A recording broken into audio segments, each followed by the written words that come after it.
my religious upbringing was also kind of a mild version of Christianity. It wasn't anything very heavy or too emotionally demanding. But by the time I was in high school, I was an atheist. The whole idea of God seemed ridiculous to me, and then I kind of was in and out of that, and of course, atheist, agnostic, both of those kind of together. I guess when you're younger, you tend to be a little more brash and not quite see bigger pictures. By the time I got to college or something, it was probably more of an agnostic, but it was to the point that it really didn't matter. It's like the whole thing was irrelevant. It just doesn't matter.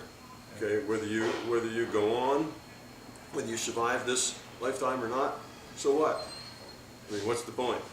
There's not a lot you can do about it. Right. There's nothing you can do about it. If you don't survive, you don't survive. If you do, you do. And it's like, well, what's the point of being here?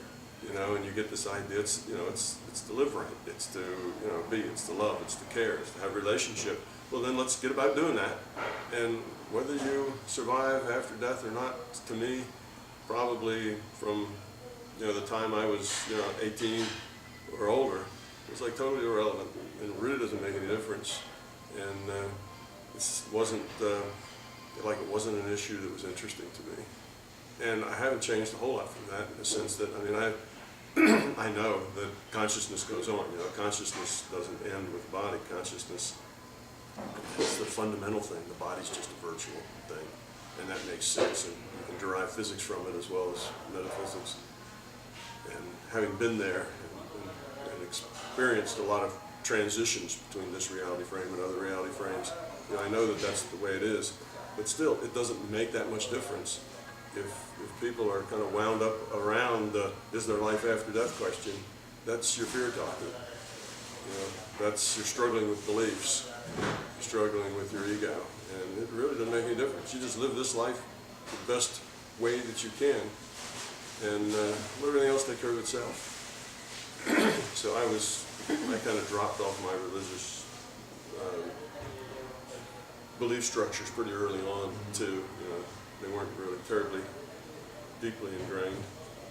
A lot of times people have questioned, and you've expounded on it a lot, and the question that does come up a lot is, when you talk about some of your experiences and the reality frames that you visited, and you do talk about after death. There were a lot of comments about your comments on how we survive death and what happens after we die.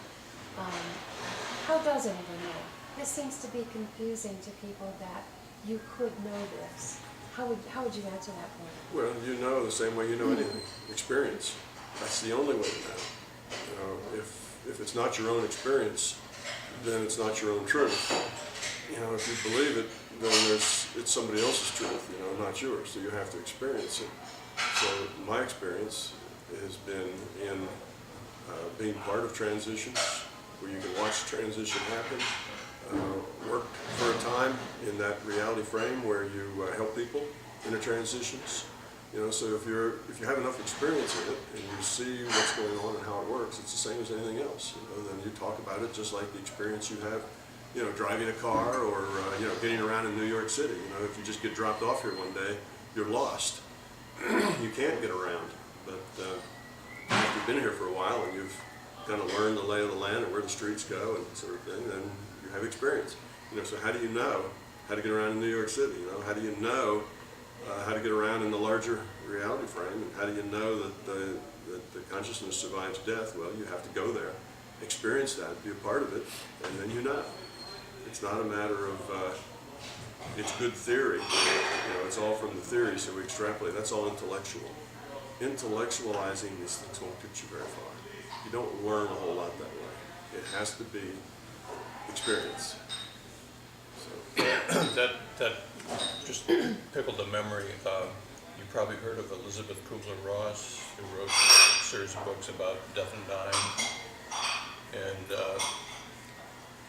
in one of her books, she describes a night where she died 1,000 deaths, where she experienced the deaths of all her patients, customers, whatever kind of thing, and she'd die and then she'd be alive, and she'd die and she'd be alive, Well, the previous day or two, This all happened at Bob Monroe's Whistlefield farm.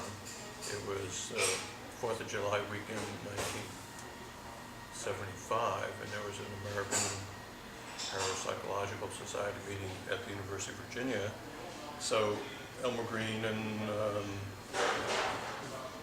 those guys from SRI, you know, all the big lights were up at the White House, you know, with Bob, and I was in the trailer, the lab, and I was running all of Bob's tapes on Elisabeth Kubler-Ross for the whole day. And she was basically doing, you know, accelerated crash course in all this consciousness thing. And then there was a little cabin in the woods right next to the lab called the Owl House. And she spent the night there, and that was the night she died 1,000 deaths. And I was spinning all of Bob's tapes for her at that time. Yeah, I remember her visit. She visited actually Whistlefield a couple of times while we were there.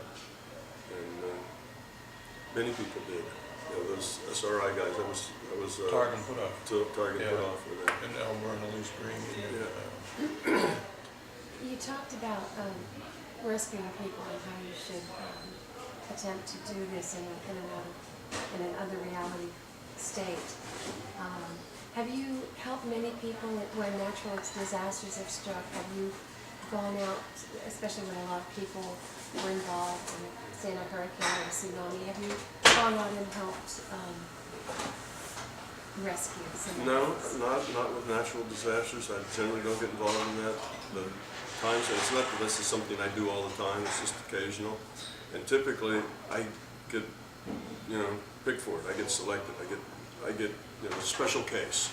And somehow, for some reason, somebody thinks that I have, you know, this would be a good special case for me, whether it's for my education or because I'm uniquely able to help. I'm not sure, but I'll get put in a situation where I need to help the transition. So it's not usually something I go out and do. It's something that comes out and gets me most of the time. You know, I don't know how many million people die every day. You know, so the system is pretty well equipped to handle all that. It doesn't really need a lot of help. There's just some special cases that are a little more difficult than others. And I think some of that is as much training and experience for me as it is that, you know, the person needs to help in the sense that they could probably figure it out without me, but it seems maybe like a good thing for me to experience for some reason or another. So I'm not sure how essential I am to it. I mean, it seems that I'm essential to it in the sense that, you know, I solve the problem often, but I may not be that essential to the process. You know, it may be more of this would be a good one for Tom to experience.